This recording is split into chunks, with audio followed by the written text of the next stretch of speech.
नमस्कार दोस्तों, एक बार फिर स्वागत है आपका व्यूअर लाइफ में। और हम आपके सामने लेकर आए हैं भक्तों की एक विशेष श्रृंखला या सीरीज, जिसमें हम महान भक्तों का, जिन्होंने कि बहुत से लोगों का और लोक कल्याण के लिए भक्ति के रस में सराबोर होकर कई लोगों का उद्धार किया, ऐसे महान भक्तों के बारे में हम जानने की कोशिश करेंगे इस सीरीज में। और इस सीरीज के पहले भक्त जिनके बारे में हम आपको बताने जा रहे हैं वो हैं देवर्षि नारद जी, जिन्हें भक्ति मार्ग के 12 आचार्यों में अग्रगण्य बोला जाता है। नारद जी कैसे बने, इसकी भी एक कहानी है दोस्तों। और वो कहानी क्या है कि नारद जी पहले अपने पूर्ववर्ती जन्मों में उपवरहण नाम के गंधर्व थे। तो जैसे हम जानते हैं कि मनुष्य होते हैं, नर होते हैं, नाग होते हैं, यक्ष होते हैं, गंधर्व होते हैं। तो गंधर्वों की जो विशेषता होती है वो नृत्य, गायन और संगीत में बहुत ज्यादा माहिर होते हैं। और गंधर्वों की सभा में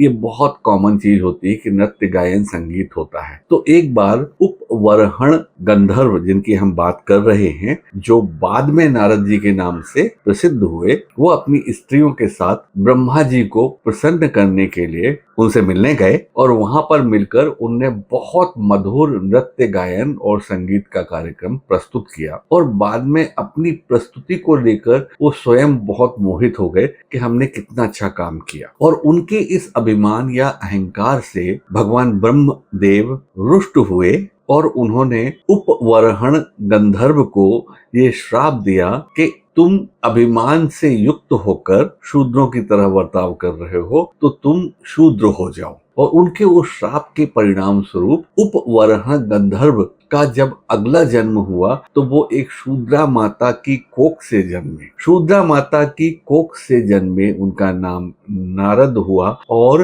वो जो शूद्रा माता थी वो किसी ऋषि के आश्रम में रहकर और साधु संतों की सेवा का कार्य करती थी। बालक नारद वहीं से प्रभु के गुण, रूप, रस और उनके चरित्र का कथामृत श्रवण करते करते ऋषि मुनियों और संत जनों के सेवा करते करते उनके भक्षण के बाद बचे हुए प्रसाद को भोजन के रूप में ग्रहण करते करते एकदम पवित्र हो गए, मन से, आत्मा से, और भक्ति के रस में सराबोर हो गए। अब तो कुछ ऐसा होने लगा कि बालक नारद को जब भी मौका मिलता हरि कथा, प्रभु कथा जहां भी होती, कथा सुनने लगते और भक्ति के उस रस में पूरी तरह से डूबकर तल्लीन हो जाते। ऐसा करते करते करते करते प्रभु में उनकी आस्था और उनकी प्रीति इतनी प्रगाढ़ हो गई कि कहते हैं कि वो हरि के कीर्तन करते करते और हरि का नाम जपते जपते उनकी हालत एकदम व्याकुल हो जाती थी और वो प्रभु से मिलने को व्यग्र हो।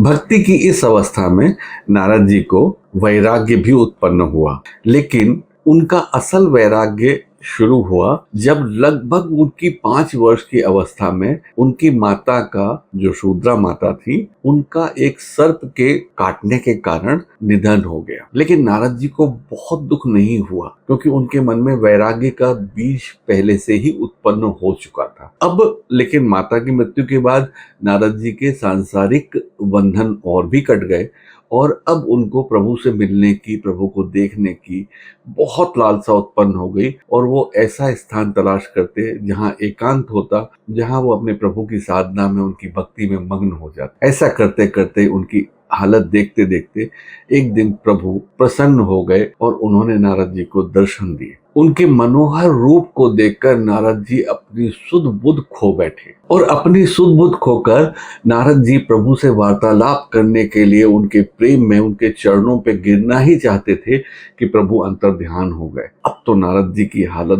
बहुत खराब हो गई, वो एकदम व्याकुल हो गए और व्याकुलता में अधीर होकर उनका मन प्रभु को बार बार पुकारने लगा। और ऐसे में आकाशवाणी हुई कि हे नारद, अब इस जन्म में तुम मेरा दर्शन तुरंत नहीं कर पाओगे, पुनः नहीं कर पाओगे। इसके लिए तुम अगले जन्म में भगवान ब्रह्मदेव के मन से उत्पन्न होगे और फिर तुम जब चाहोगे तब मेरा दर्शन कर पाओगे। नारद जी ने ये आकाशवाणी सुनी तो आनंद विभोर होकर, भाव विभोर होकर उनकी अश्रुधारा गिरने लगी और ऐसी ही अवस्था में उन्होंने अपने प्राणों का त्याग कर दिया। फिर सृष्टि के समय नारद जी प्रजापति ब्रह्मा जी के मन से उत्पन्न हुए और ब्रह्मदेव के मानस पुत्र कहलाए। इनके भगवत कीर्तन से प्रसन्न होकर नारद जी ने इन्हें एक वीणा उपहार में दी। और फिर क्या था,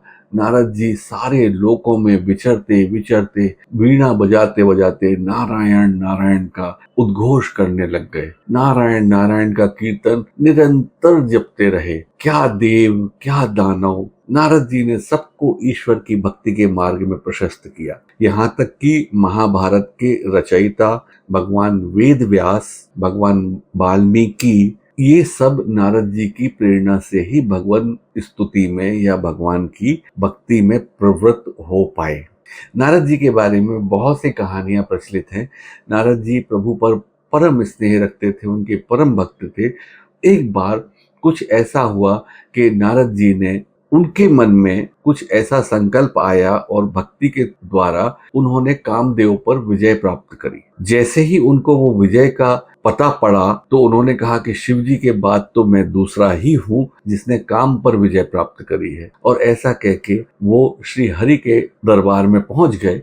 नारद जी नारायण नारायण कहते हुए उनको मन की गति से तीनों लोकों में, चारों दिशाओं में कहीं भी पलक झपकते पहुंच जाने का सिद्धि प्राप्त थी या अधिकार प्राप्त था। और वो हरि के पास पहुंचे और उन्होंने बोला, प्रभु मैंने आज कामदेव को जीत दिया। प्रभु समझ गए कि नारद जी ने कामदेव को जीता जरूर है, लेकिन उनके मन में अहंकार का बीज उत्पन्न हो गया। तो प्रभु की कुछ ऐसी लीला हुई कि एक विश्व मोहिनी उत्पन्न हुई और उनके स्वयंवर का आयोजन हुआ। नारद जी की उन पर दृष्टि पड़ी तो पहली ही नजर में विश्व मोहिनी पर मोहित हो गए और फिर प्रभु के पास पहुंच गए नारायण नारायण करते हुए और फिर बोले कि प्रभु मेरा मुख हरि का जैसा कर दो, मतलब मुझे बहुत सुंदर बना दो, हरि के जैसा सुंदर बना दो। प्रभु ने कहा तथास्तु। अभी नारद मुनि गए और स्वयंवर में बैठ गए। अब उनको जाके बैठा हुआ देख के बाकी जो भी देव आए थे, राजा लोग आए थे मोहिनी के स्वयंवर में, तो वो सब देख के हंसने लगे। और नारद जी को समझ में नहीं आया कि मुझे देख के लोग हंस क्यों रहे हैं, उपहास क्यों कर रहे हैं। फिर ये